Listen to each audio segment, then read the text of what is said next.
Let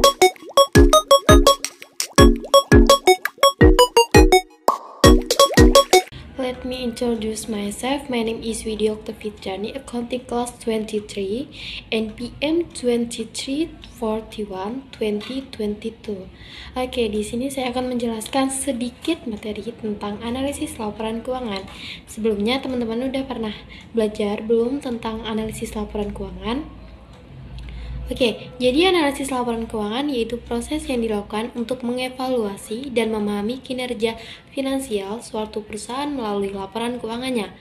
Proses ini mencakup pengumpulan, pengolahan, dan interpretasi data keuangan yang terdapat dalam laporan laba rugi, neraca, dan laporan arus kas. Nah, apa sih itu laporan keuangan? Jadi laporan keuangan adalah catatan informasi keuangan suatu perusahaan pada suatu periode akuntansi yang dapat digunakan untuk menggambarkan kinerja perusahaan tersebut. Laporan keuangan adalah bagian dari proses pelaporan keuangan. Laporan keuangan yang lengkap biasanya meliputi yaitu yang pertama laporan neraca atau balance sheet, yang kedua laporan laba rugi atau income statement, yang ketiga laporan posisi keuangan yang dapat disajikan berupa laporan arus kas atau cash flow. Nah, jadi kenapa sih kita tuh perlu melakukan analisis laporan keuangan? Jadi yang pertama untuk menilai kondisi keuangan dan hasil usaha perusahaan masa lalu, masa sekarang, dan prediksi yang akan datang. Kemudian yang kedua untuk menilai kekuatan dan kelemahan keuangan perusahaan. Yang ketiga untuk tata kelola perusahaan. Kemudian aktivitas bisnis. Aktivitas bisnis ini dikelompokkan menjadi dua jenis. Yang pertama aktivitas investasi. Nah, aktivitas investasi ini mencakup pembelian sumber daya dan penjualan sumber daya. Kemudian yang kedua yaitu aktivitas pendanaan.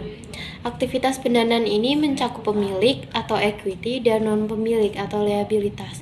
Kemudian alur transaksi bisnis. Yang pertama yaitu persetujuan transaksi, yang kedua transaksi terjadi, yang ketiga dokumen sudah disiapkan, yang keempat rekam di jurnal, yang kelima posting ke buku besar, yang keenam menyiapkan laporan keuangan. Kemudian proses akuntansi. Nah, jadi teman-teman setelah mengidentifikasi dan mengukur item yang dicatat, berikut langkah-langkah siklus akuntansinya.